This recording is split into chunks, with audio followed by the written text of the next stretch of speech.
Olá para todos. Hoje eu vou falar sobre conhecimentos básicos na terapia com antimicrobianos.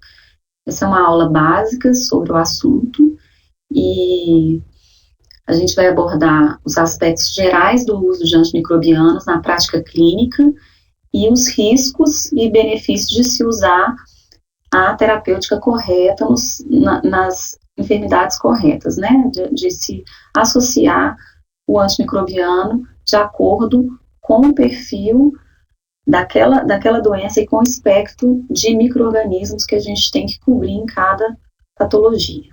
Meu nome é Helena Duani, eu sou professora de clínica médica da Faculdade de Medicina da UFMG e trabalho como infectologista no Hospital das Clínicas também da UFMG. Bem, desde o surgimento dos antimicrobianos na década de 20, depois sua ampla utilização na década de 40, a partir daí foram surgindo vários antimicrobianos, né, e hoje a gente tem uma grande variedade de antimicrobianos disponíveis no mercado.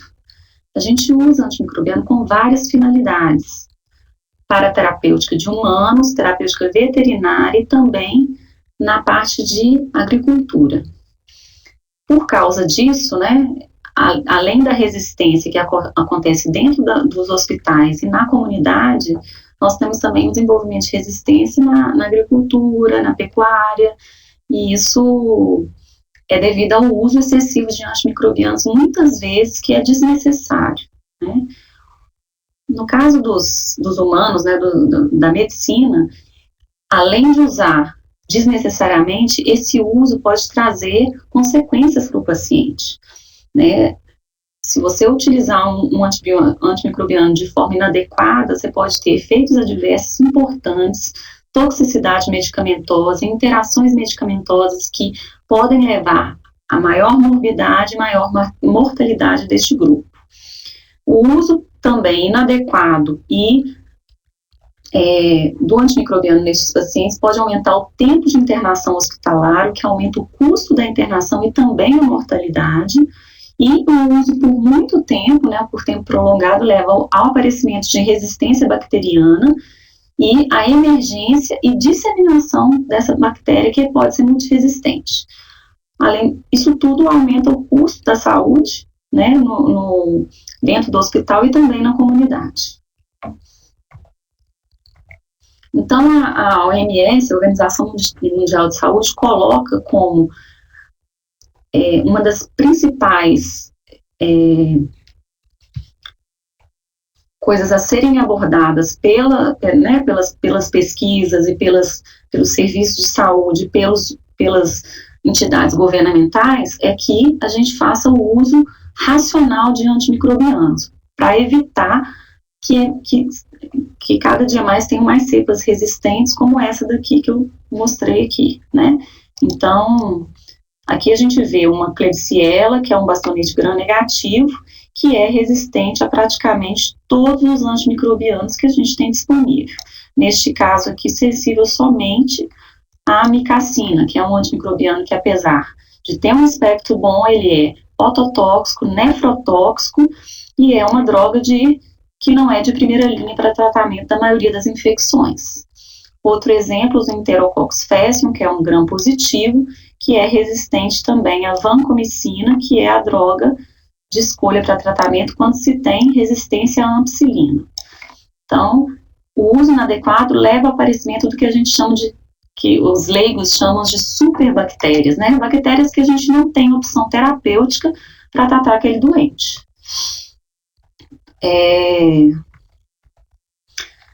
E esses genes que conferem resistência aos antimicrobianos são genes que, a partir de estudos de índios, né, e Yanomamis, lá da região da Amazônia, isso aqui foi um artigo que foi publicado em uma revista importante, e eles viram que os índios, mesmo com o solo que não foi exposto a nenhum antimicrobiano, mesmo eles não tendo sido expostos a nenhum antimicrobiano, as bactérias do intestino desses índios, eles fizeram um microbioma do intestino deles, tinham os genes de resistência, não estavam ativados, mas estavam presentes, né? Então, a os micro-organismos, eles têm genes que podem ser ativados a partir do momento que eles são expostos à presença daquele antimicrobiano. Vamos falar um pouquinho de como que é essa microbiologia, quem são as bactérias que a gente tem que cobrir para poder tratar cada enfermidade.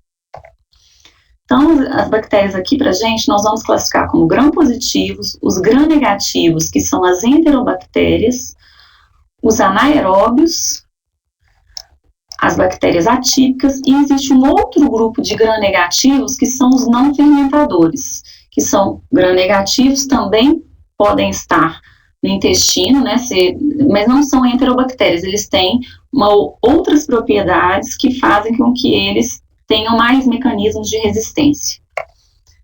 Então, gram-positivo e gram-negativo é uma diferença que o gram-negativo ele tem a mais uma membrana externa e a camada de peptídeo glicano do gram-positivo ela é mais espessa do que a do gram-negativo. Então, isso faz diferenças na permeabilidade das drogas, né?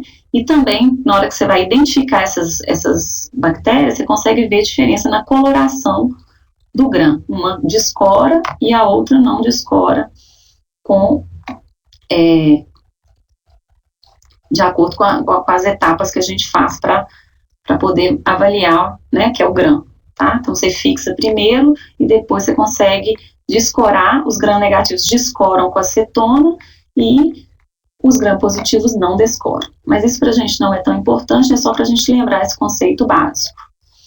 Então, quem são os gram-positivos? Aqui para a gente, nós vamos, né, para o ser humano, para as infecções hospitalares e comunitárias, os que mais nos preocupam são os estafilococos, os streptococos e os enterococos, tá? Em geral, estáfilo e estrepto, eles são causadores de doenças de pele, né? Então, erisipela, celulite, impetigo, sinusite, né, no caso dos estreptos, otite. Os enterococos já podem ser causadores de infecção do trato urinário. E tanto o estáfilo quanto o streptococos, por colonizarem a via aérea superior, também são causadores de infecções da via aérea inferior, pneumonias e outras doenças pulmonares. Então, os gram-positivos, eles têm um espectro de uso de antimicrobiano, né, que a gente pode usar para tratar as enfermidades, diferente dos gram-negativos. Então, aqui a gente vai entender quais são as melhores drogas para cada bactéria, para cada grupo. Os streptococos, entre eles, o mais importante é o Streptococcus pneumoniae, a gente pode tratar com penicilina, né, desde que haja uma boa sensibilidade no antibiograma, e, em geral, as cefalosporinas pegam muito bem, de primeira, segunda, terceira, quarta geração. Os enterococos, a droga de escolha são as aminopenicilinas, que são penicilinas semissintéticas, sendo a principal droga para tratamento de enterococo a amoxicilina, tá? Sendo que a amoxicilina também pega bem, é a opção oral que a gente tem no Brasil. Os estafilococos, eles têm uma enzima, né, uma penicilinase que é capaz de clivar as penicilinas e as aminopenicilinas. Portanto, a droga de escolha é uma penicilina resistente à penicilinase, que é a oxacilina. As aminopenicilinas, quando associadas a inibidores de beta-lactamase, conseguem pegar o estafilococcus também. E caso haja resistência à oxacilina, a gente pode usar a vancomicina ou outras drogas para gram-positivos, como a linezolida, a teicoplanina, a daptomicina. São drogas mais caras, mas que também têm uma cobertura boa para estafilococos. Os gram-negativos. Gram-negativos, como eu falei, a gente vai dividir eles em enterobactérias e os não fermentadores. As enterobactérias são aquelas bactérias que colonizam o trato gastrointestinal, né, e são responsáveis principalmente por infecção do trato urinário. E as infecções intraabdominais, né, como colecistite, apendicite, ou você tem uma peritonite, seja ela espontânea ou secundária, são essas bactérias que vão causar esse tipo de infecções. Então, entre elas temos a Enterobacter, a Klebsiella, né, causando peritonites importantes, infecção do trato urinário, a Escherichia coli, que é a principal causa de infecção do trato urinário em mulheres jovens, o Proteus, a Serrácea, a Morgadella e o Citrobacter, né. Os não fermentadores já são bactérias que possuem propriedades um pouco diferentes das enterobactérias. São mais difíceis de tratar e não são todos os pacientes que têm fatores de riscos para se infectarem com não fermentadores, né? Então, a gente tem que olhar se o paciente tem fator de risco. No nosso meio, principalmente na comunidade, o principal fator de risco para a infecção por não fermentadores é o diabetes. Então, aqui a gente pega como exemplo principal de não fermentador na comunidade e também dentro do hospital, a Pseudomonas aeruginosa. O Acinetobacter baumannii também causa infecção, né, são infecções mais indolentes, principalmente intra-hospitalares, que é uma bactéria que coloniza os hospitais, né, de todo mundo, colonizando as superfícies e os objetos pessoais dos médicos, dos enfermeiros. Ela coloniza o hospital e faz parte aí do controle da infecção hospitalar. E também coloniza o paciente, causando infecção, principalmente pneumonia associada à ventilação mecânica.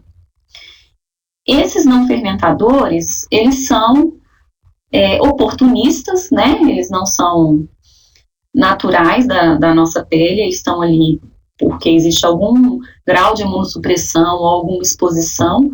Eles têm exigências nutricionais muito menores do que os das enterobactérias, portanto, eles sobrevivem na superfície, né, inerte muito mais tempo, o que torna difícil a sua erradicação do meio ambiente. Eles toleram grandes variações de temperatura e, além disso, são mais difíceis de tratar, né? Porque eles possuem vários mecanismos de resistência aos antimicrobianos. Tanto a Pseudomonas quanto o Acinetobacter, eles já são intrinsecamente resistentes a vários antimicrobianos que a gente utiliza na comunidade. Então, são patógenos de difícil tratamento. Então, eles têm vários mecanismos de resistência, eles são o que a gente chama de super-resistentes, né? Entre eles, canais de porina, né, que são canais que impedem a droga de entrar ou selecionam qual droga vai entrar ou não dentro da célula da bactéria. Bombas de fluxo, né, então o antibiótico ele entra dentro da célula e depois ele é jogado para fora por uma bomba que seleciona essa molécula e vai retirar ela do meio intracelular, tá? Entre outros, né? Tem as beta-lactamases, outros mecanismos de resistência que não cabe a gente abordar aqui. Os anaeróbios são bactérias que sobrevivem num ambiente com menor concentração de oxigênio, né, e sobrevivem bem em abscessos, doenças da cavidade oral, lesões de pele, né, que tem muita necrose. Os mais importantes são Clostridium, né, seja o difficile ou o botulínio, e o Bacteroides fragilis, né, então causando aí abscessos, principalmente abscessos dentários, abscessos de boca, sinusite, às vezes quando acomete áreas mais profundas. E tem também os micro-organismos que a gente chama de atípicos, né, que são micro-organismos que podem ser gram-positivos ou gram-negativos, em geral gram-positivos, que habitam a célula, dentro da célula, são intracelulares, né, causando aí infecções da via aérea superior e infecções de via aérea inferior. Então, como exemplo, a gente tem o micoplasma, a legionela e a clamídia clamidófila, né, que podem causar o que a gente chama de pneumonia atípica, e pode causar também infecções do sistema nervoso central, sinusite, otite, entre outras. Vamos entender um pouquinho as classes dos antimicrobianos e qual a indicação de cada classe e a indicação de cada droga dessa classe nas patologias. Só para a gente ter uma noção aqui da linha do tempo, né? Então, a penicilina foi o primeiro antibiótico descoberto, né, em 1928, que é um antibiótico derivado de um fungo, né? E a partir de então, outros foram descobertos a partir dos anos, né? As sulfas, a garamicina. A penicilina começou a ser sintetizada em grande escala na década de 40, né? E outras drogas foram descobertas, como as cefalosporinas de primeira geração, o cloranfenicol, que a gente não usa mais, mas que teve um espectro bom na época, né? E a partir de então nós tivemos várias drogas aqui, ó. A vancomicina surgiu na década de 50, aqui a gente começou a usar ampicilina, gentamicina, as cefalosporinas também, a clindamicina, que é uma droga com atividade anaerobicida muito boa, e a partir de então o número de antibióticos foi só aumentando e o número de bactérias multiresistentes também, né? Então, só para a gente ter uma noção das classes, né? Os beta-lactanos, que é a principal classe de antimicrobianos, e as outras classes que têm mecanismos de ação distintos dos beta-lactâmicos, mas que têm as suas aplicações devido à posologia, à penetração, coisas que muitas vezes a gente não consegue com os beta-lactâmicos. Os mecanismos de ação são variados, né? Mas, em geral, as diferentes classes atuam em diferentes partes do ciclo celular da bactéria. Então, beta-lactanos e glicopeptídeos, que são vancomicina e teicoplanin, eles atuam inibindo a síntese da parede celular, ou destruindo essa parede celular, né? Já as polimixinas e a daptomicina atuam na membrana celular, causando despolarização dessa membrana, efluxo de cálcio, né, levando à morte da bactéria. Existem várias classes de antimicrobianos que agem na síntese proteica, né, então, os aminoglicosídeos, a tetraciclina, as glicilciclinas, agem na subunidade 30A do RNA da bactéria, né, do RNA ribossômico da bactéria. Já os macrolídeos e as lincosaminas agem na subunidade 50S, né? No DNA da bactéria, agem as quinolonas, que inibem a DNA girase, que é uma enzima que é responsável pela rotação desse DNA, pela conformação do DNA, né? Então, inibindo esse DNA também são bactericidas. E as sulfas, né, que vão agir ali na síntese do ácido fólico, que é feita pela bactéria, que é um componente essencial para a sobrevivência dela, tá? Então, isso aqui é importante? Sim, mas não é o mais importante. O mais importante é você conhecer o antimicrobiano, conhecer o espectro de ação, conhecer a dose adequada e saber suspender o antimicrobiano, né? Você tem que dar o antimicrobiano certo para a doença certa, e não dar um antimicrobiano que cobre tudo, e no final você vai matar todo mundo e não vai tratar o que você precisaria de forma assertiva. Então, o mecanismo de ação é importante? Sim, mas não é a nossa prioridade. Nossa prioridade é conhecimento da droga e suas indicações, tá?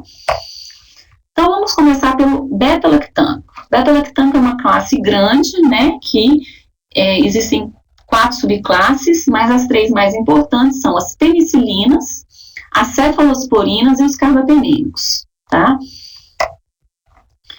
O que o beta-lactâmico tem em comum? Ele tem um anel, que é um anel de carbono, né?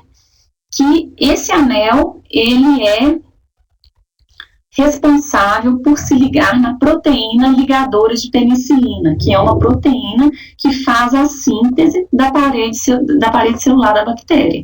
Então, ele inibe essa proteína e essa síntese não acontece. Então, todos os beta-lactanos têm essa estrutura, né, que vão inibir a PBP, que é a Protein Bind Penicillin Protein Bind, Penicillin Binding Protein, tem a proteína ligadora de penicilina.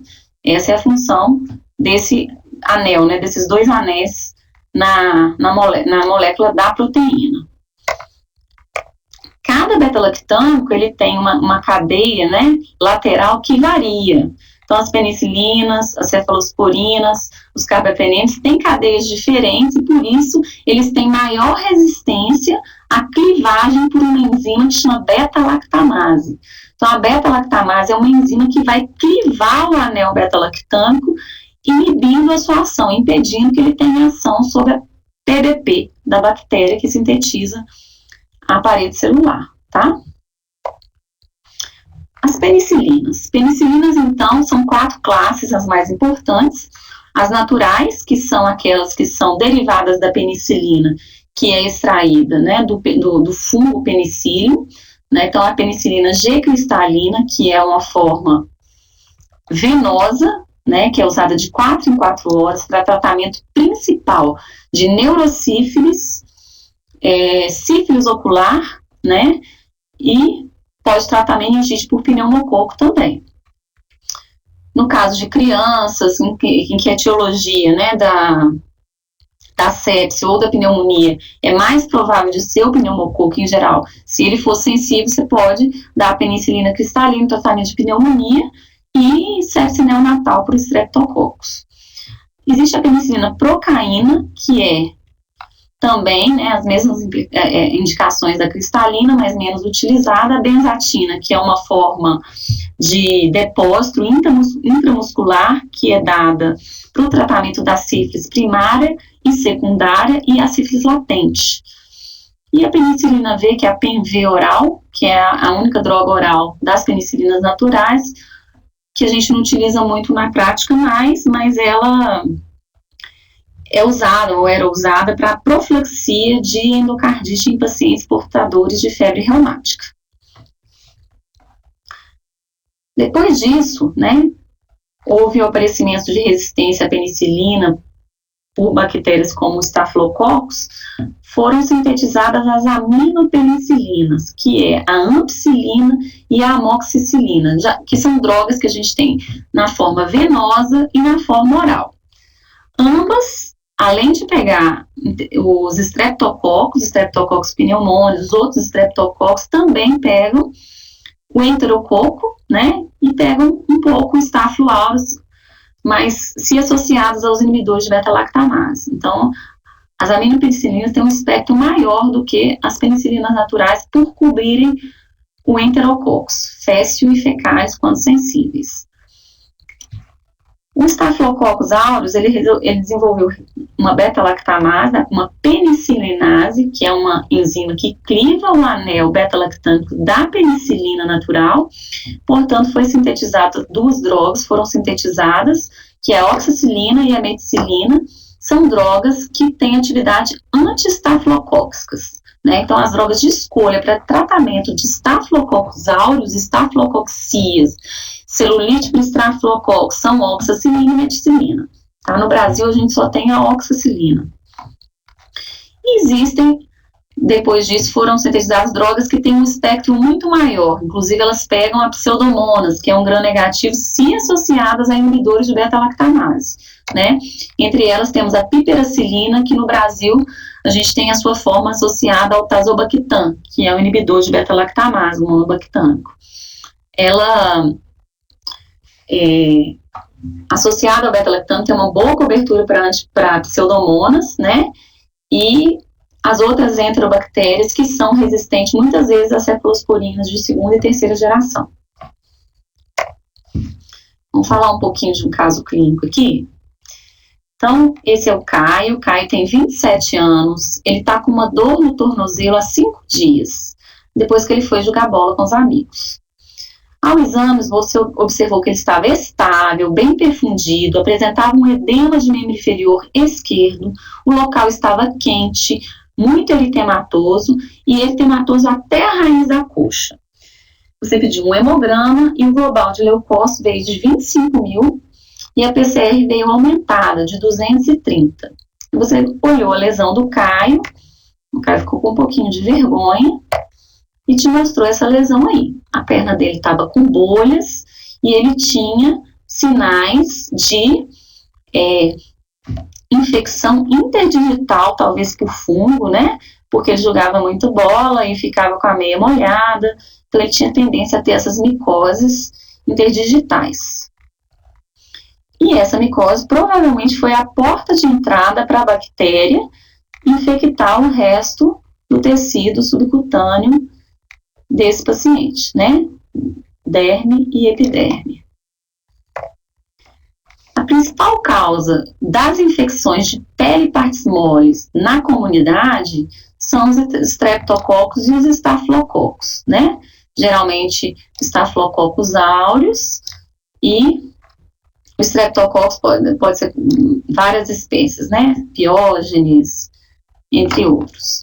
É o que a gente chama de erisipela e celulite. O tratamento, como a bactéria que é a causadora, ou é estrepto ou é estáfilo, você pode usar ou a penicilina cristalina ou a oxacilina venosa, né? E após melhora do quadro e estabilidade hemodinâmica do paciente, ele ficar febril, você pode passar para alguma droga oral, como por exemplo a amoxicilina clavulanato, que vai pegar as duas espécies de bactérias, tá?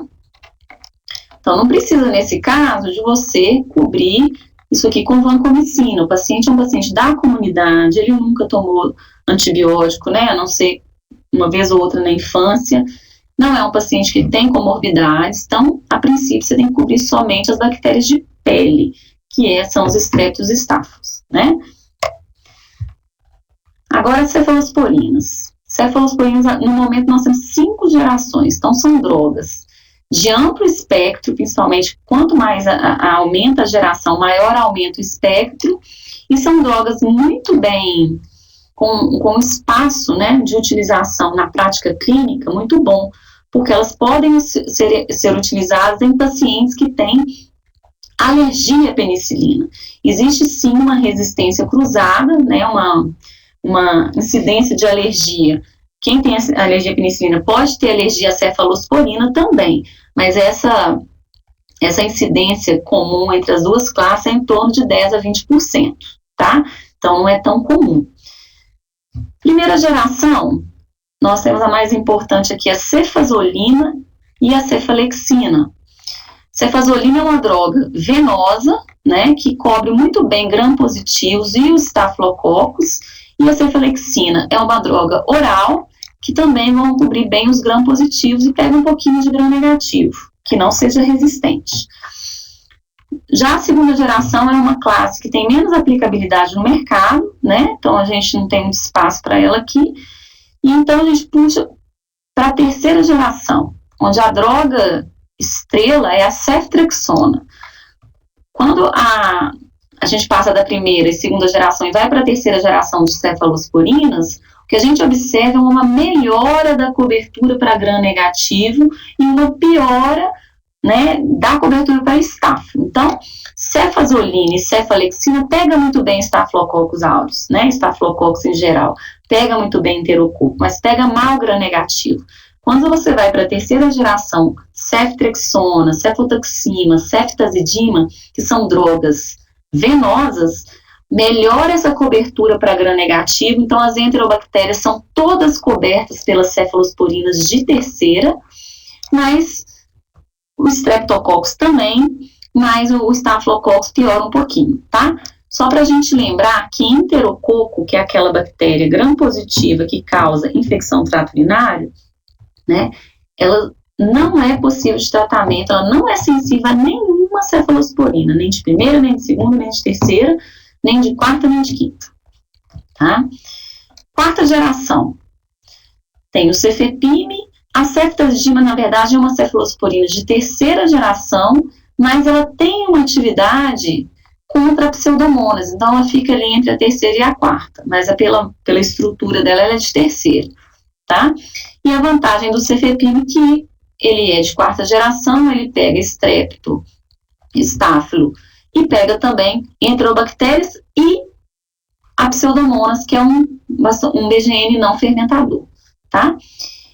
E mais recentemente, né, tem o ceftobiprol e a ceftarolina, que são drogas novas, né, ainda pouco disponíveis no mercado brasileiro, que são drogas que foram sintetizadas e programadas, né, para cobertura de Staphylococcus aureus resistente à oxacilina e meticilina, né? Porque os Staphylococcus aureus resistentes à oxa e meticilina, são chamados MRSAs, né? Methicillin Resistant Staphylococcus aureus, são drogas, são bactérias que não são sensíveis a nenhum outro beta-lactâmico se elas forem resistentes à oxacilina. Então, a gente tem que usar drogas específicas para esse tipo de mutação que o MRSA tem. Né? Então, a ceftobiprole e a ceftorina foram construídas para isso, e a gente tem outras classes também que não beta-lactâmicos para tratar essa bactéria, que são a linezolida, a daptomicina, a vancomicina e a teicoplanina. Carbapenemes são as drogas de mais amplo espectro entre os beta-lactâmicos, é uma classe pequena, onde a principal droga é o meropenem, né? Imipenem é uma droga que tem um espectro muito parecido com o meropenem, né? São drogas que pegam gram-positivos, gram-negativos, Streptococcus enterococo, gram-negativos, enterobactéria, pega os BGN não fermentadores também, pseudomonas, acinetobacter, né? E pegam também os anaeróbios, só não pegam os atípicos, tá? Então são drogas excelentes. Lembrando que o ertapenem, ele cobre todas essas bactérias que eu falei anteriormente, mas não cobre a pseudomonas. Especificamente, a pseudomonas não é sensível ao ertapenem. Tá? Então, a droga de escolha que a gente tem para tratar infecções por micro-organismos multiresistentes é o meropenem, que é o mais utilizado aqui no Brasil na dose de 1 a 2 gramas de 8 em 8 horas. Tá? Então, é a droga mais segura que a gente tem para o tratamento de infecções hospitalares.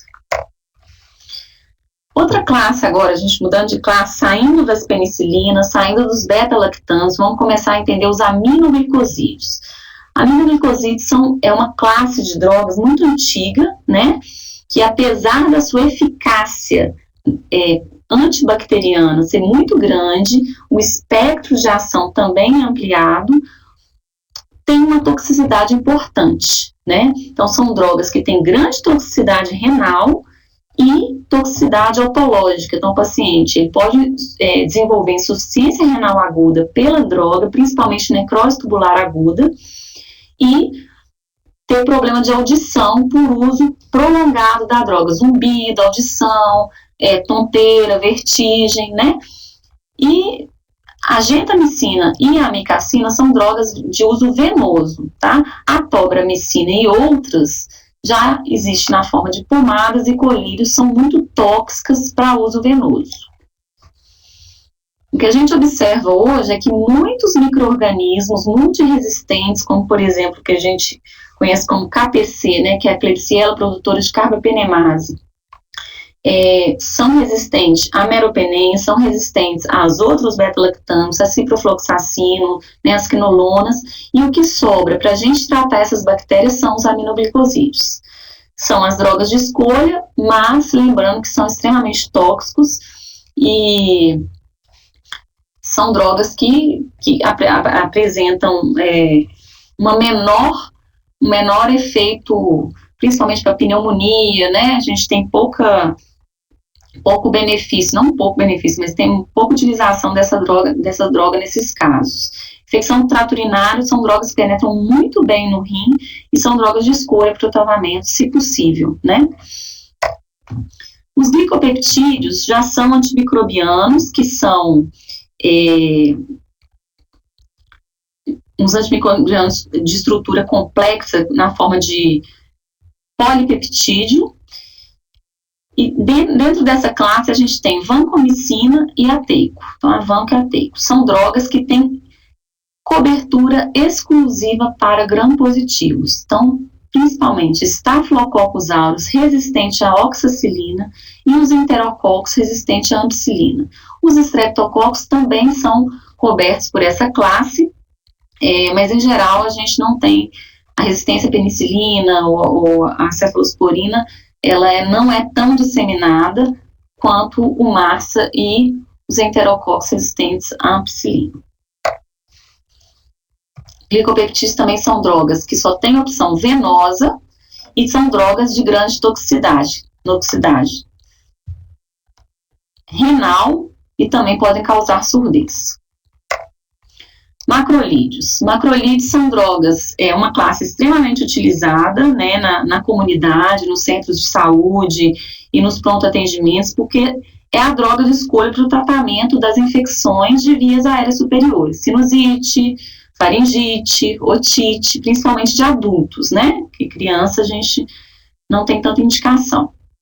Então, a droga que a gente tem no Brasil mais prescrita, né, na comunidade é a azitromicina, que é uma excelente droga com cobertura para gram-positivo e também para bactérias atípicas, né? Então, por exemplo, lá o carbapenem, meropenem, ertapenem, não pega atípico, né? Aqui a gente tem uma bactéria, uma droga que pega germes atípicos. Então, é a droga de escolha, é a classe de escolha para tratamento de pneumonia adquirida na comunidade. Essa é a principal aplicação dos macrolídeos na comunidade. A azitromicina é uma droga excelente, a posologia é fácil, é um comprimido de 24 em 24 horas, o tempo de tratamento é curto, no máximo 5 dias, a penetração óssea para tratamento de sinusite é muito boa, tem um efeito anti-inflamatório, então é uma droga com muitas vantagens para ser considerada a droga de escolha para tratamento de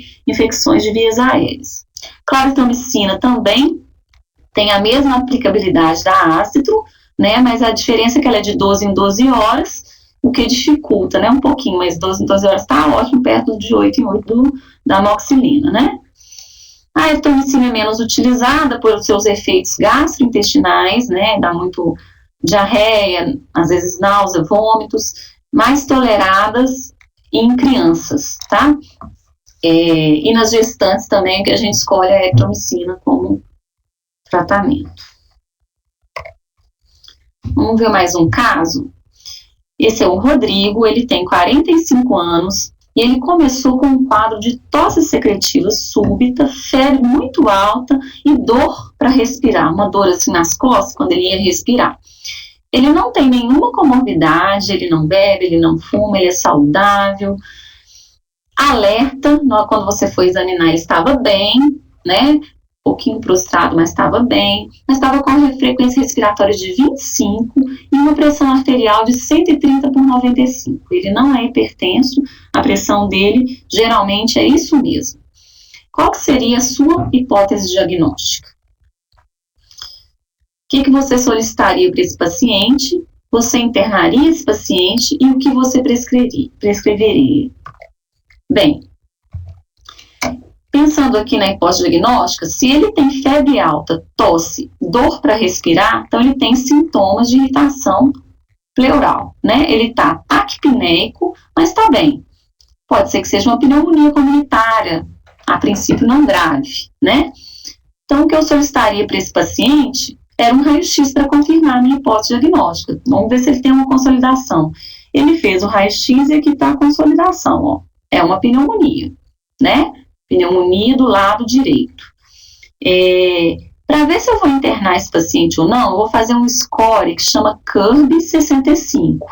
O CURB é um mnemônico, né, de palavras em inglês. Então, se você ver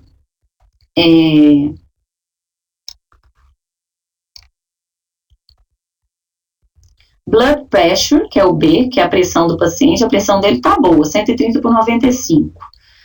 Frequência respiratória, que está 25, está menor do que 30, né, mas está acima de 22. A ureia, que neste caso aqui a gente não tem, muitas vezes a gente não tem, né, no centro de saúde você não tem a ureia do paciente, e a confusão mental. Esse paciente estava bem, alerta, tranquilo, então o CURB 65 dele é menor que 2, então não preciso internar esse paciente. O 65 é a idade, ele é menor que 65 anos, então ele não ganha ponto, tá? Cada letrinha é um ponto. Se passar de 2, aliás, 2 ou mais, a gente já tem que pensar em internar o doente. O que você prescreveria para esse doente? Paciente jovem, sem comorbidade, da comunidade, né, ele pode ganhar uma cobertura para gram-positivo e para atípico. Qual que é a droga que cobre as duas coisas? O macrolídeo. Então, a gente trataria esse paciente com azitromicina. Outras opções de tratamento seria amoxicilina clavulanato, né? Mas avaliar a associação com macrolítico, porque se for atípico, a gente não vai estar cobrindo, né? O mais importante da pneumonia é avaliar o paciente hoje e amanhã ele tem que voltar, então tem que ser um paciente que tem condições de voltar no centro de saúde, de ser reavaliado, porque ele pode desenvolver alguma complicação. Então, vamos falar agora das quinolonas, que são drogas excelentes, né? Drogas que têm poucos efeitos colaterais e têm uma grande gama de aplicabilidade na prática clínica. Então, por serem drogas muito boas e com vários usos diversificados, diferentes das outras classes que a gente falou, são drogas que devem ser poupadas, né? Porque são drogas de amplo espectro. Aqui a gente tem o norfloxacino, moxifloxacino, levo e cipro. O moxifloxacino e o levo são os que a gente chama de quinolonas respiratórias, porque elas pegam bem o pneumococo, pegam alguma coisa, né? Pegam pseudomonas e são muito boas para tratamento de infecções pulmonares em pacientes que têm alguma comorbidade, como diabetes ou um DPOC, né? Mas não é infectado com bactéria multiresistente, e também tem ótima penetração óssea. Então, são as drogas de escolha para tratamento de osteomielite aguda ou crônica, tá? E são drogas que a gente tem opção oral e venosa. Então, são drogas que eu consigo começar um tratamento venoso e depois eu mando aquele paciente para casa com essa droga na forma oral, para terminar o tratamento em casa. Então, é uma droga que tem um espaço muito grande, né, na prática clínica, mas que precisa ser utilizada com cautela para que a gente não desenvolva resistência a essa classe.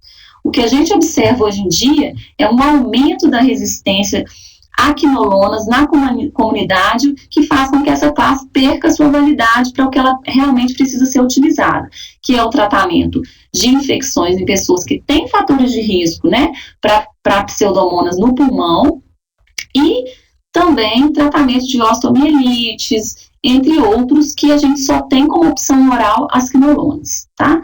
O ciprofloxacino é uma droga excelente, tem menor aplicabilidade na pneumonia, mas pode ser usado em associação com outras drogas para tratamento de pneumonia. Também é uma droga que tem boa cobertura para pseudomonas aeruginosas, sendo também uma opção oral para esse tratamento, tá?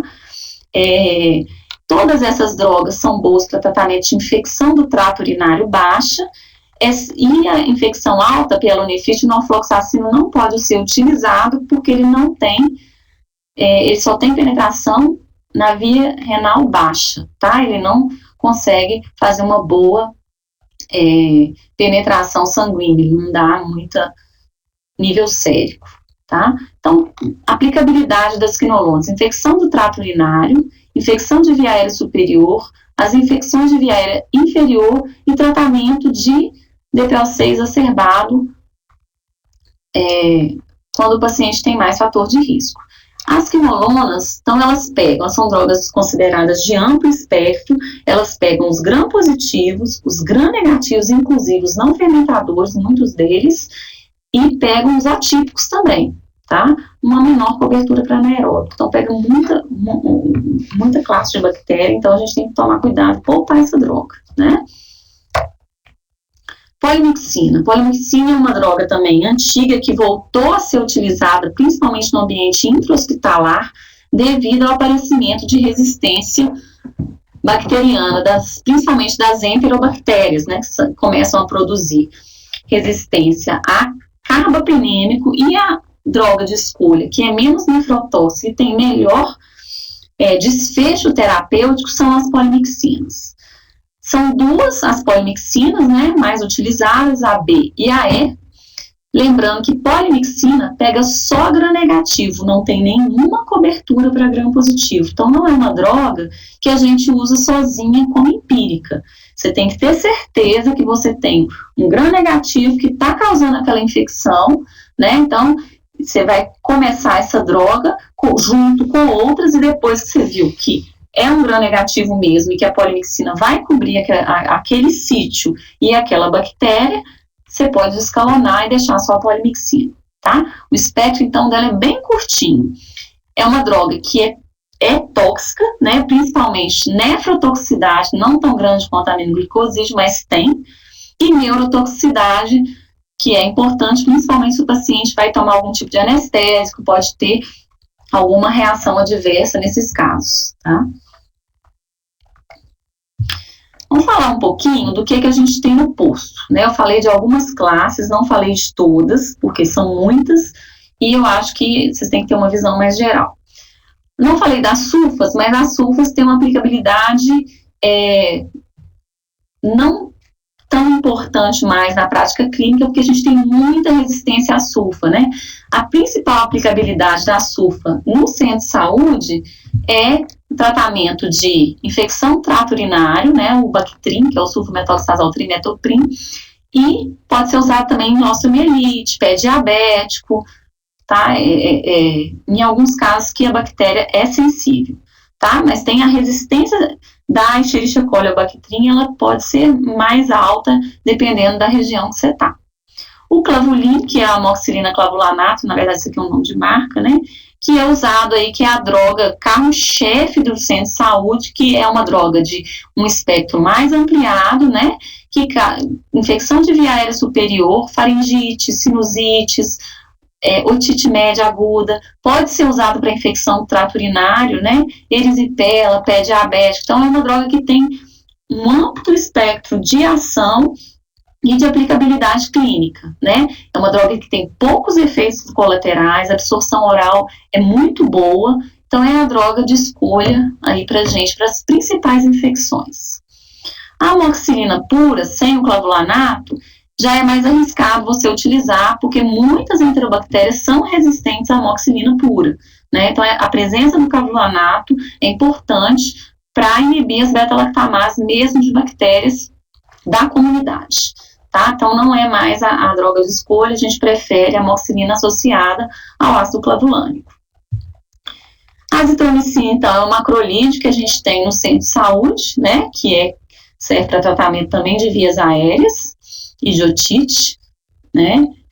O cipro e o norfloxacino, as quinolonas, que é infecção do trato urinário, no caso do cipro, pé diabético e as osteomielites.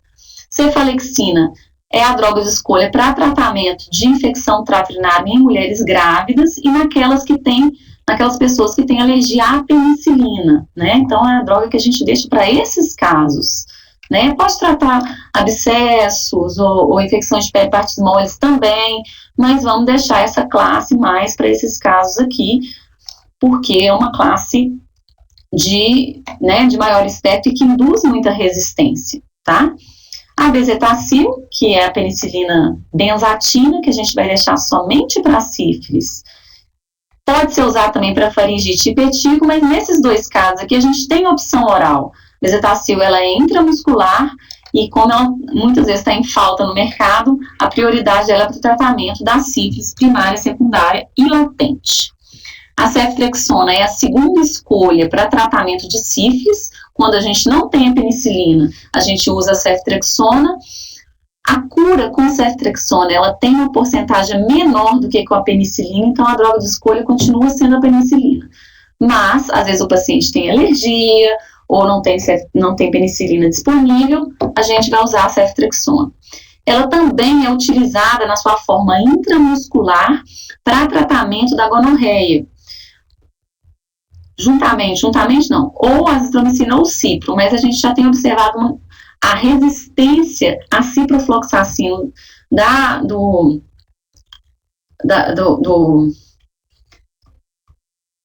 bacilo da gonorreia está muito elevada, não só no Brasil, como no mundo inteiro. Então, a ceftriaxona agora é a droga de escolha, tá? Clindamicina. A clindamicina é a droga que a gente tem, a clindamicina e o metronidazol, esqueci de colocar aqui. São as duas drogas que a gente tem para cobertura de anaeróbio. Então, pensando em pé diabético, e pode ter necrose, pode ter anaeróbio, feridas, abscessos, e os pacientes que também têm alergia à penicilina, você pode optar por usar a clindamicina. No caso do pé diabetes, você tem que associar, né? Ou com uma cobertura para gram negativo, ciprofloxacino, e deixar a clindamicina para os gram positivos e anaeróbios, tá? Que ela pega bem o estáfilo e o streptococcus, que são também as causas mais importantes aí das infecções de peles partismoles e pés diabéticos. Temos as pomadas, vamos falar um pouquinho das pomadas. Pomadas com antimicrobiano contra bactéria, não estou falando de antifúngico, né? Não estou falando de antiparasitário, estou falando de antimicrobiano para cobertura de infecções bacterianas. As pomadas não devem ser utilizadas, né? Essas pomadas que têm bacitracina, neomicina, elas não devem ser utilizadas. A penetração do antimicrobiano e o nível sérico e o nível mesmo local do antimicrobiano na lesão para tratar aquela lesão ali local é muito baixa. Então, se você precisa tratar com antimicrobiano, dê ele na forma oral ou na forma venosa, né? Ou IM, quando for indicação. Mas a pomada não deve ser utilizada. Você nunca vai conseguir atingir uma concentração suficiente para matar a bactéria. Então, está proscrita. A nitrofurantoína, que é uma outra classe que a gente não falou aqui, é uma droga também com poucos efeitos colaterais, e a principal aplicação dessa classe, no caso dessa droga, a macrodantina, é na infecção do trato urinário, tá? Então, essas são as drogas que a gente tem no centro de saúde e que a gente deve usar de forma cautelosa para cada indicação específica. Alguns conceitos que eu vou passar para vocês sobre o uso racional de antimicrobianos. O que é isso? Você tem que tratar, não é a bactéria, não é a doença, você tem que tratar o paciente, né? O que importa no tratamento com antimicrobiano é você olhar o paciente e ver se aquele tratamento está fazendo com que ele melhore os seus sintomas. Porque se os sintomas não estiverem melhorando, significa que você não, alguma coisa, alguma complicação, ou o seu tratamento está errado, a dose está errada, ou o paciente tem um abscesso que não foi drenado, tem um foco mantido, alguma coisa está acontecendo, tá? E a gente tem que escolher o antimicrobiano de forma a minimizar os efeitos tóxicos e o desenvolvimento de resistência. Então, quanto menor o espectro e menor a toxicidade daquele antimicrobiano, melhor para o paciente, tá? Muitas vezes a gente tem que olhar o antibiograma e ver se aquela bactéria que você está tratando está sensível ao antibiótico que você está usando, né? Porque senão a resposta pode ser ruim. Lembrar que existe infecção comunitária e infecção hospitalar, que hoje a gente não fala mais hospitalar. A gente fala infecção relacionada à assistência à saúde, que são as IRAs, né? Que muitas vezes esse paciente, ele não está dentro do hospital, mas ele vai muito ao hospital. Ele vai tomar quimioterapia 3 vezes por semana, ele vai fazer hemodiálise, e é dentro de um ambiente hospitalar, ele convive com pacientes que são colonizados por bactérias multiresistentes, aqueles ambientes muitas vezes também são colonizados. Então, esse paciente, ele não é um paciente comunitário, apesar de ele morar em casa, ele tem o uso de antibiótico para ele é muito comum, e ele tem muita exposição a ambientes com micro-organismos multiresistentes. Então, esse paciente, você tem que pensar nele, né, para ele de usar um antibiótico que seja maior, amplo espectro e para cobertura de bactérias multiresistentes, tá? Outro fator importante é você olhar se aquele foco que você está tratando, o antibiótico que você prescreveu tem penetração naquele foco, né? Então, por exemplo, sistema nervoso central. Então tá bom. O clavulino é uma ótima droga, pouco efeito colateral, tem na forma venosa, né, uma posologia até razoável de 8 em 8 horas, mas não tem penetração no sistema nervoso central. Mas ele pega o meningococo, ele pega o pneumococo, mas ele não penetra. Então não adianta eu tratar uma meningite com clavulina, eu tenho que dar com uma droga que tem penetração dentro do sistema nervoso central. Quem é? Penicilina, ceftriaxona, né, o próprio meropenem tem também.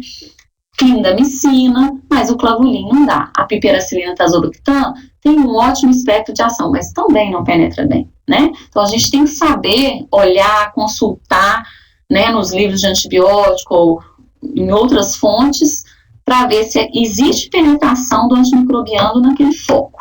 Existem outros exemplos de antimicrobianos que não penetram bem, por exemplo, no pulmão, né? A daptomicina ela é inativada pelo surfactante pulmonar, então ela não serve para tratar pneumonia, né? Drogas que penetram muito bem na cavidade abdominal, nos órgãos intra-abdominais, mas não dão nível sérico para tratamento de sepse, né? Por exemplo, a tigecyclina, que é uma outra classe que a gente não falou também, mas é uma droga de uso intra-hospitalar, tá? Então, olhar a penetração no foco. E a penetração vai depender também do controle daquele foco. Não adianta eu dar um antibiótico certo para o foco correto, mas eu tenho um abscesso que não é perfundido, então o antibiótico não vai chegar lá dentro. Eu tenho que drenar esse abscesso, eu tenho que tirar o foco, e aí então o antibiótico vai conseguir ter ação na área perfundida e não na área necrosada. A área necrosada não vai ter concentração boa de antibiótico, e o antibiótico não vai conseguir chegar lá, né? Espaço morto também tem que ser retirado, tecido necrosado, no caso das infecções ósseas, infecções de próteses, a gente tem que tirar a prótese, porque aquela prótese não é irrigada, né, fora que formou um filme ali que a gente chama de biofilme, e aquele biofilme, ele não penetra antibiótico, então tem que tirar a prótese, tem que raspar o osso, tem que tirar aquela parte doente do osso que está cheia de bactérias, cheia de biofilme, para que o antibiótico consiga agir na parte que está viável, tá? Então, depende também, para eu usar o antibiótico, da gravidade da doença. Se eu tenho um paciente em choque séptico, eu tenho que usar um antibiótico com uma boa cobertura para esse caso, né? E o antibiótico tem que ser dado em um tempo muito curto, senão a mortalidade desse paciente aumenta muito. No caso de uma sinusite, você não precisa de dar o antibiótico hoje, você pode falar com o paciente, vamos fazer as medidas locais, se não melhorar em 3 dias, a gente entra com antibiótico, né? Não existe uma urgência no tratamento, tá? Então, nós temos que ver quem é esse paciente. Antibiótico para sinusite não é urgência, mas para uma sepse é, né? As características do paciente. O paciente que tem doença renal crônica, esse paciente, ele não tem um clearance do antibiótico da mesma forma que o paciente que tem um rim normal. Então, o tempo para aquele antibiótico sair pelo rim, né, ser excretado de forma renal por aquele paciente é muito maior do que para um paciente que não tem doença renal. Então, eu tenho que diminuir a dose, eu tenho que corrigir a dose do antibiótico para o valor do clearance de creatinina do paciente que tem doença renal. Isso é muito importante, porque senão você vai estar dando uma dose muito alta e isso vai aumentar a chance de toxicidade da droga naquele paciente, tá? Pacientes com diabetes, a gente tem que lembrar muitas vezes de cobrir pseudomonas, porque eles têm mais risco de necrose. Pacientes com idade mais avançada, né, eles devem... Tem algumas drogas, como por exemplo, cefepime, as quinolonas, são comumente causadoras de encefalopatia em pacientes idosos. Olhar se o paciente tem algum tipo de alergia, ver se esse paciente tem algum tipo de imunossupressão. Ele toma corticoide em dose alta, de forma crônica, ou ele toma outros imunossupressores, né? Azatioprina, metrexate, ele tem uma doença que é imunossupressora. Portanto, esse paciente tem um risco de desenvolvimento de doenças mais graves, né? Eu tenho que, às vezes, aumentar o espectro do antimicrobiano. Se o paciente usou antibiótico nos últimos 90 dias, eu já tenho que pensar em mudar a classe de antimicrobiano. Se eu dei clavulin para tratar o pé diabético do paciente nos últimos 90 dias, o ideal agora é mudar de classe. Então, dar ciprofloxacino com clindamicina. Tentar mudar a classe, que eu posso ter resistência ao clavulin, né, amoxicilina clavulanato, nesse paciente, tá? Lembrar da dose. Cada dose depende do lugar, né? Então, sistema nervoso central, geralmente a gente usa uma dose muito mais alta do que quando você tem uma infecção no pulmão ou na pele. Endocardite, a gente também usa doses máximas, né? E as infecções graves também, às vezes a gente usa a dose mais perto da dose máxima, tá?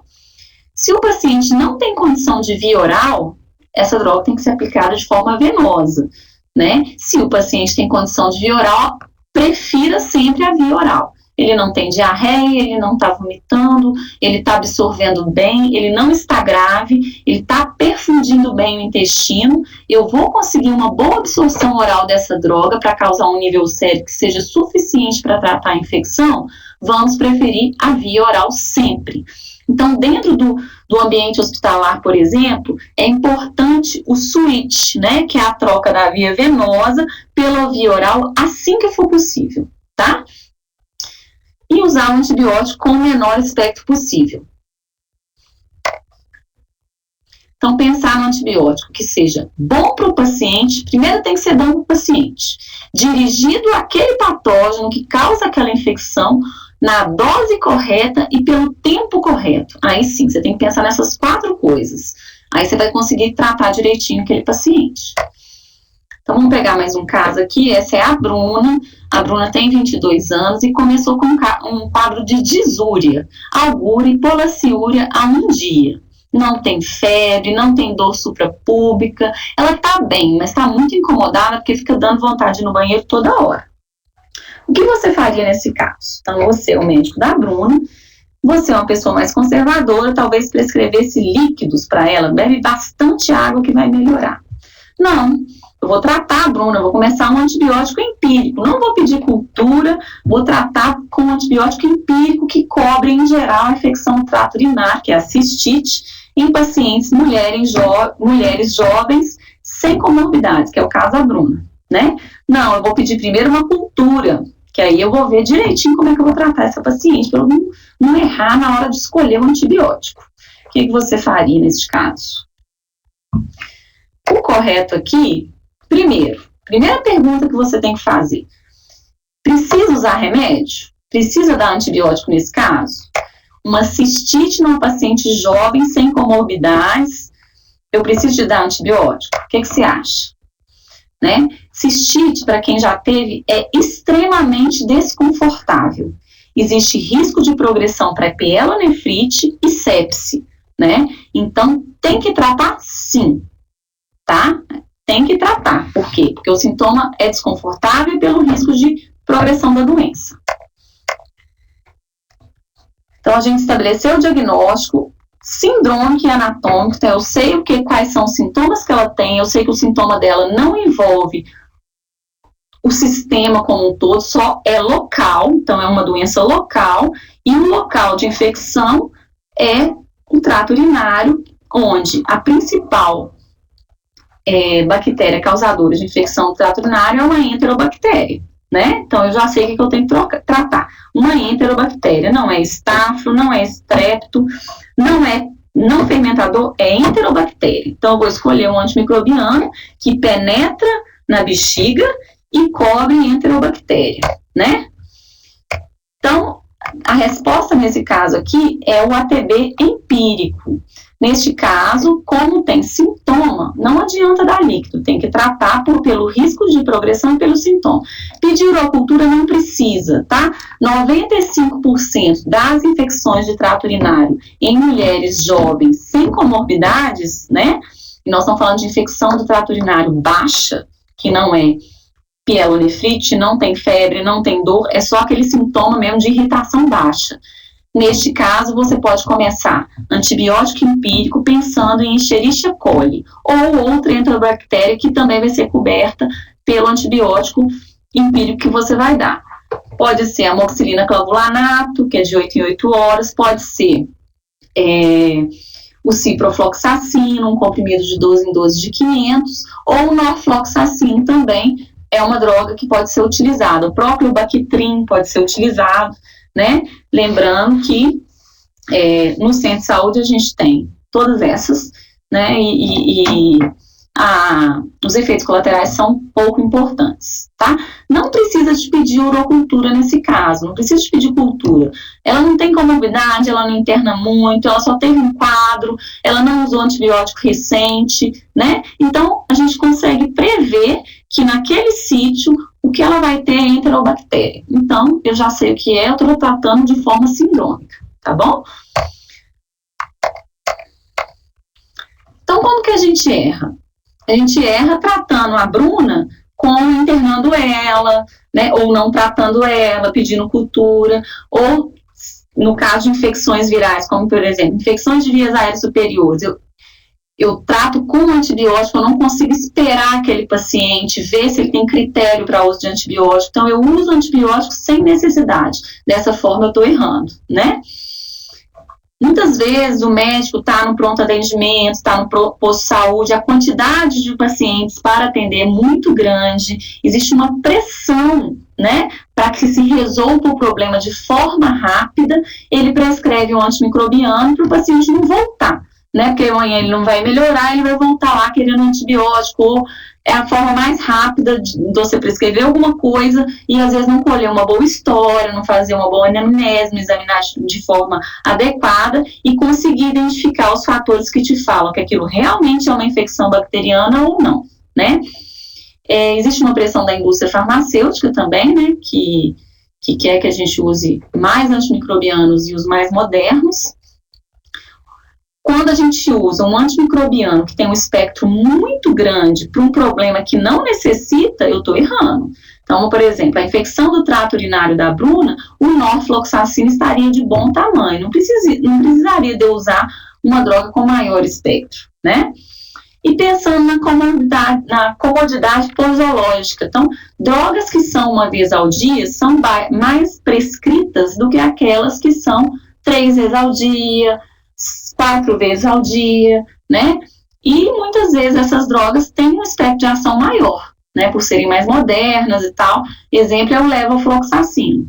Muitas vezes o paciente vai no posto de saúde ou no pronto atendimento e para um caso de sinusite não complicado, uma sinusite simples, que não tem risco, né, grande, você prescreve o levofloxacino, que tem um espectro de ação maior do que o clavulin, que é o amoxicilina clavulanato, e na verdade, a amoxicilina clavulanato estaria de bom tamanho, né?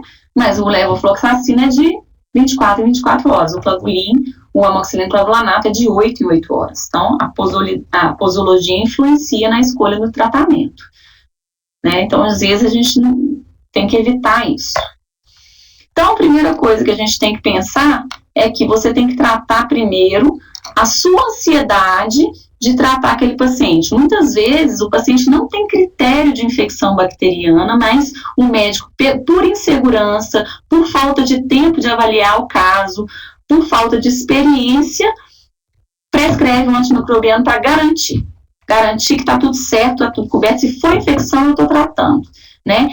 Se você quiser fazer isso, né, prescrever antes de entender o caso melhor, pode fazer, mas lembre-se depois de avaliar aquele caso, avaliar os exames e reavaliar a necessidade daquele antibiótico que você começou. Não tenha vergonha de suspender o antibiótico, não tenha vergonha de trocar o antibiótico depois que você começou, né? Tenha calma e tente entender o que você está fazendo, porque o uso inadequado aumenta o tempo de internação, aumenta o risco de toxicidade, aumenta o custo da internação e aumenta o custo também de todo o serviço de saúde, que, né, para o paciente, para o centro de saúde, para o sistema como um todo. Então, pensando no paciente, a gente tem que pensar que será que isso realmente é uma infecção bacteriana? Porque os antimicrobianos servem para tratar infecções bacterianas, né? Eles não tratam febre de linfoma, eles não tratam febre de infecção viral, eles não tratam doença fúngica, né? Então, por que aquele paciente está tendo sintoma? Um dos principais sintomas é a febre. Por que ele está tendo febre? Às vezes o paciente está dentro do hospital, está fazendo febre, você está achando que ele está infectado, mas ele não está. Existem outras causas de febre que não são infecção. Investigue essas causas, né?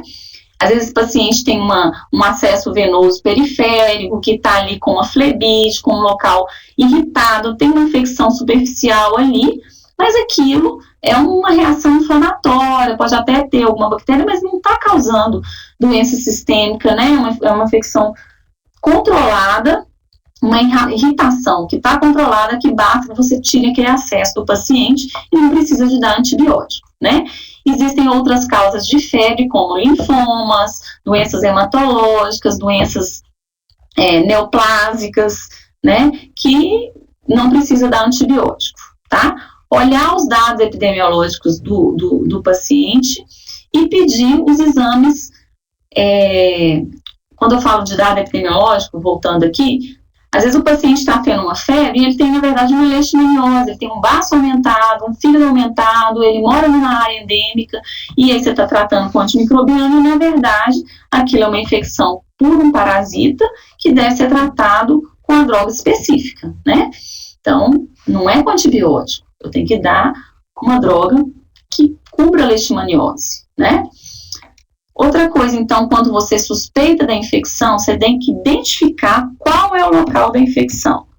Cada local, cada topografia tem um patógeno que é mais comum, ou um grupo de patógenos que é mais comum naquele foco. Aí existe essa figurinha aqui que ajuda a gente, ó. Meningite, principal causa, os Streptococcus pneumoniae, Neisseria meningitidis, o Haemophilus. No caso dos recém-nascidos, o Streptogalacti e a Listéria, né? Então, a gente tem que pensar nisso, principalmente gram-positivo, né? Otite, pensar no pneumococo, pneumonia, as mesmas causas, pneumococo, hemófilos, aí já tem o Staphylo aureus. E os atípicos, né? Clamídia, micoplasma, legionela. E lembrar que no Brasil e vários outros países do mundo, a gente tem uma alta incidência de tuberculose. Então, a pessoa que tosse há mais de 2 ou 3 semanas, né, tá perdendo peso, tem febre, tem um escarro, tem que pensar em tuberculose, às vezes não é pneumonia. Daí a importância de pedir o raio-x, né, e acompanhar. Se você tratou como pneumonia, você tem que acompanhar aquele doente para ver se ele está melhorando, porque se for tuberculose não vai melhorar, né, o tratamento é outro.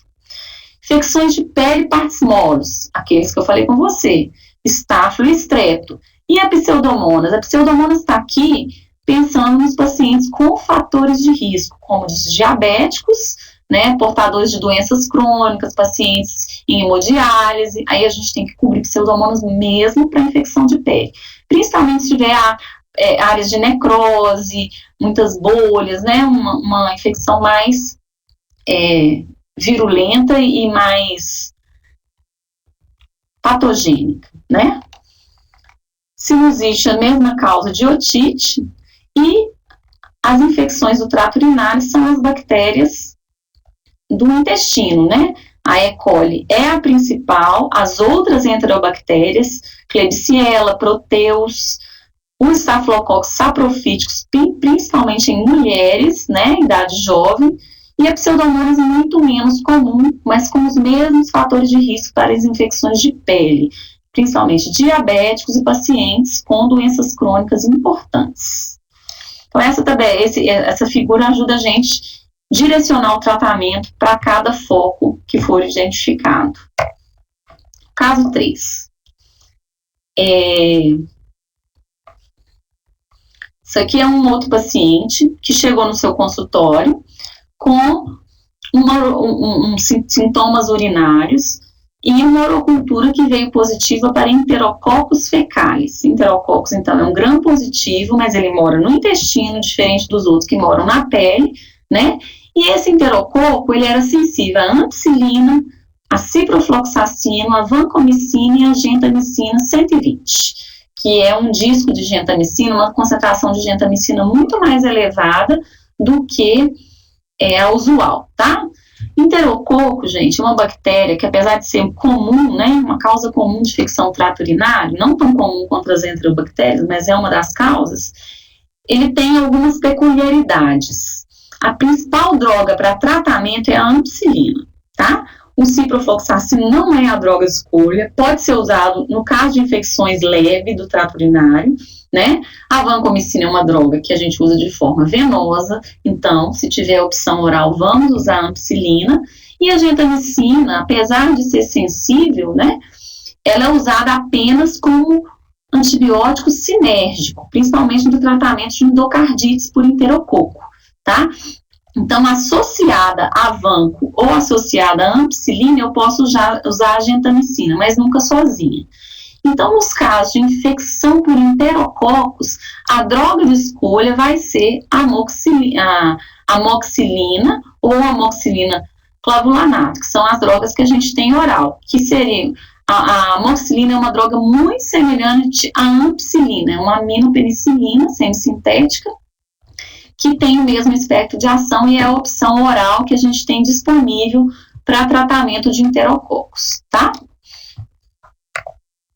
Então, o importante não é você dar a droga com maior espectro de ação, não, é você dar a droga certa para o local certo, para a bactéria certa.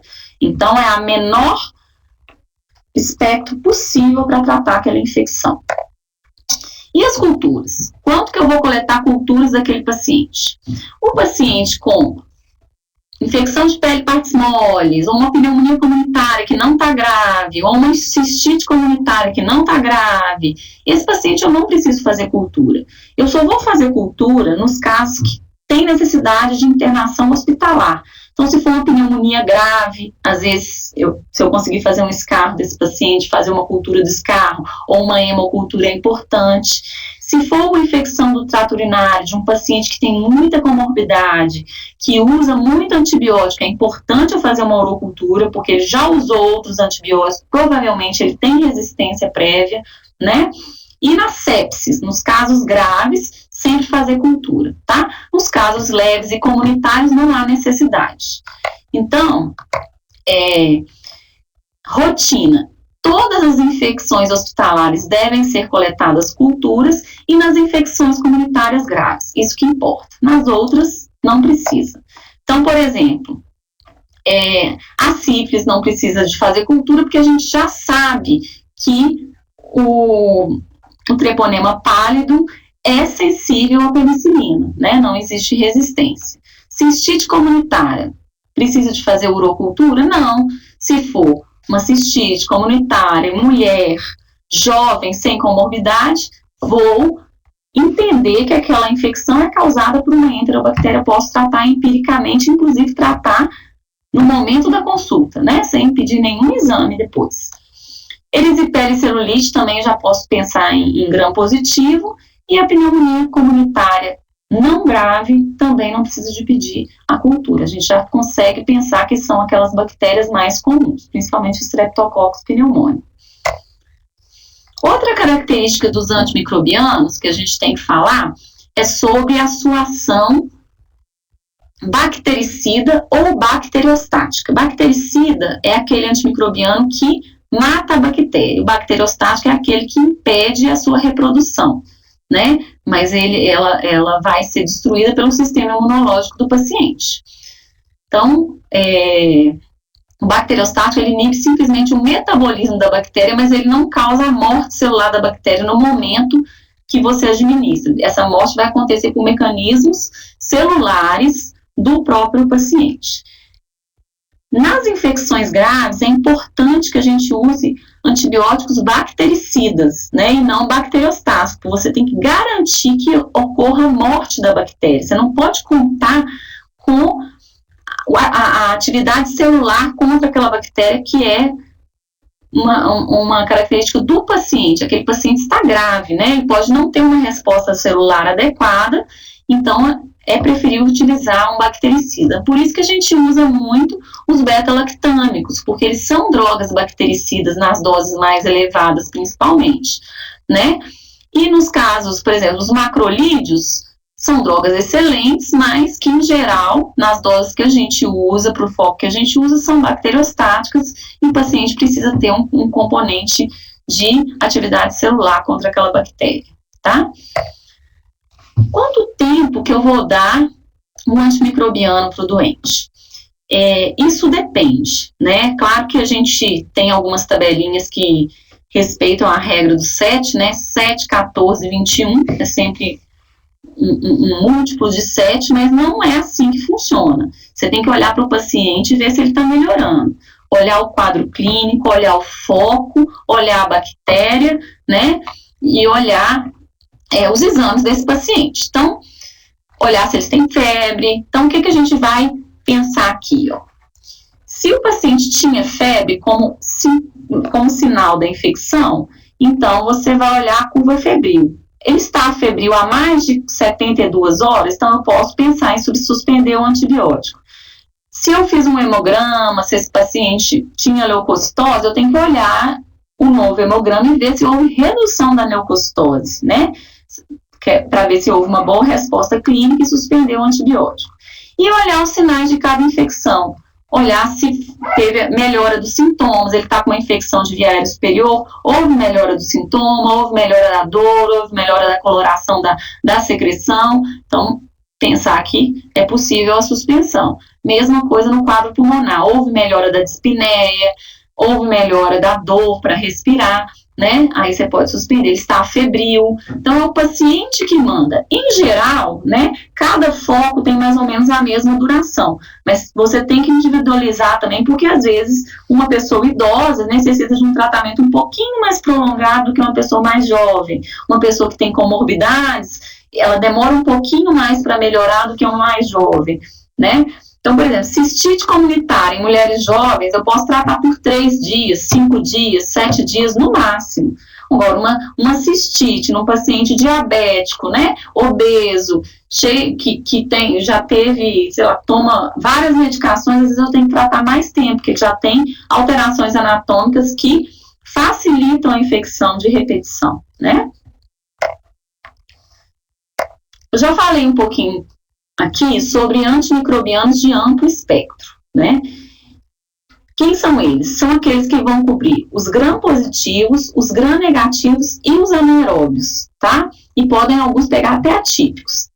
Então, a gente tem que evitar esses antimicrobianos, a gente tem que usar os de pequeno espectro, não os de largo espectro, porque esses são drogas excelentes para terapia empírica, mas depois que a gente tem o germe isolado, temos que afunilar e descalonar o antimicrobiano. Então, por exemplo, ó, as tetraciclinas, né, minociclina, doxiciclina, a própria tetraciclina e a tigeciclina são drogas de muito amplo espectro. Então, vamos deixá-las para suas indicações específicas, né? Eu prefiro uma penicilina, por exemplo, que pega só gram-positivo, para tratar o quê?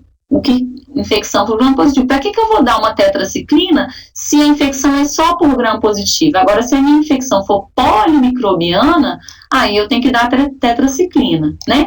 Olha as polimixinas aqui, elas só pegam gram-negativos, não são todos não, apenas alguns, né?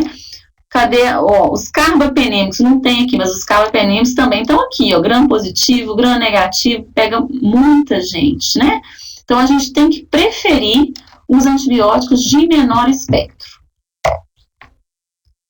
Quem são os antibióticos de amplo espectro, então, que a gente vai deixar só para uso hospitalar e nos pacientes mais graves, com maior tempo de internação hospitalar, ou pacientes já sabidamente colonizados por bactérias multiresistentes, principalmente os carbapenêmicos, as cefalosporinas de quarta e de quinta, a piperacilina tazobactam, o mox e o levo, né, que nós vamos deixar para os pacientes comunitários que têm comorbidade ou risco de doença por um micro-organismo que essas drogas pegam, e as tetraciclinas. Então, esses a gente vai evitar o seu uso pelo amplo espectro de ação e deixar para as indicações específicas e mais graves. Quando que eu vou utilizar, então, os antibióticos de amplo espectro? Nos pacientes graves. Esses pacientes graves não dá tempo de errar, principalmente se ele já for uma infecção intra-hospitalar, né? Eu não posso errar, se eu errar ele morre, né? São as golden hours. O paciente tem que usar o antibiótico no máximo até 1 hora que ele chegou no hospital. A partir daí a mortalidade, até 1 hora que ele teve sintomas de sepse, né? A partir daí a mortalidade é muito maior, tá? Então, pensar no amplo espectro para pacientes que estão muito graves e pacientes que têm alguma relação com o serviço de saúde. Pacientes que usaram antibiótico prévio, pacientes que têm infecção de repetição, pé diabético de repetição, infecção do trato urinário de repetição, os pacientes que têm catéteres vasculares, né, que fazem hemodiálise ou fazem quimioterapia, esses pacientes é preciso o uso de amplo espectro, tá? Vamos pensar em outro caso aqui, que é o caso número 4, é um paciente de 55 anos, masculino, que chegou no PA do Hospital das Clínicas, e ele veio do ambulatório de transplante renal, então era transplantado. Ele fez o transplante renal em 2010. Quem tem transplante renal, geralmente toma algum imunossupressor, então ele é considerado um imunossuprimido, né? E além disso, ele tem um relato de infecção trato urinário de repetição. Quando você foi examinar esse paciente, ele estava hipotenso, a pressão dele estava 80/50 e o normal dele era 120/80, né? Então ele estava hipotenso, ele estava taquicárdico, 122 batimentos por minuto, e os pulsos dele estavam mais finos, ele estava mais geladinho, né? Estava um pouquinho confuso. O que você faria nesse caso? Você daria um antibiótico de amplo espectro ou de curto espectro? Vamos analisar. Ele é um paciente imunossuprimido, já é um fator de risco para bactérias mais patogênicas e não fermentadores e às vezes multiresistente. Ele tem ITU de repetição. Se ele tem ITU de repetição, ele usa antibiótico muito frequentemente, ou seja, a chance de ter resistência aos antibióticos mais básicos, né, é muito grande. Então tem que pensar em ampliar o espectro por causa disso. E ele está com sinais de provável choque séptico. A gente não fez ainda uma reposição volêmica, mas ele está hipotenso e taquicárdico e com sinais de má perfusão. Então, não posso errar, é um paciente grave, eu tenho que acertar de primeira, né, porque a mortalidade dele vai diminuir muito se eu não errar na escolha do antimicrobiano. Então, neste caso, a gente pediu uma urocultura, porque ele era um paciente muito grave, e veio uma Klebsiella, que é uma enterobactéria, mas ela é ESBL. O que é ESBL? ESBL é quando a Klebsiella produz uma enzima, que é uma beta-lactamase, que cliva o anel beta-lactâmico de vários beta-lactâmicos, inclusive todas as cefalosporinas. Então, neste caso, o único beta-lactâmico que eu posso utilizar é o carbapenêmico. Então, a gente vê aqui, ó, é sensível à micacina, mas ele é transplantado renal. A micacina é nefrotóxico, eu não vou utilizar.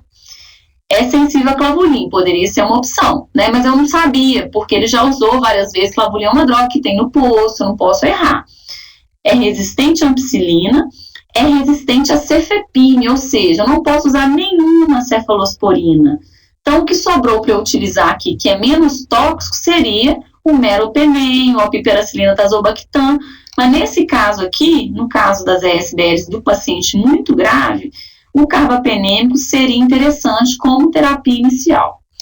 O que eu quero mostrar nesse exemplo é que o paciente grave, com risco de infecção, com uso prévio de antimicrobiano, com imunossupressão, ele tem que ganhar um espectro mais ampliado de antibiótico, tá?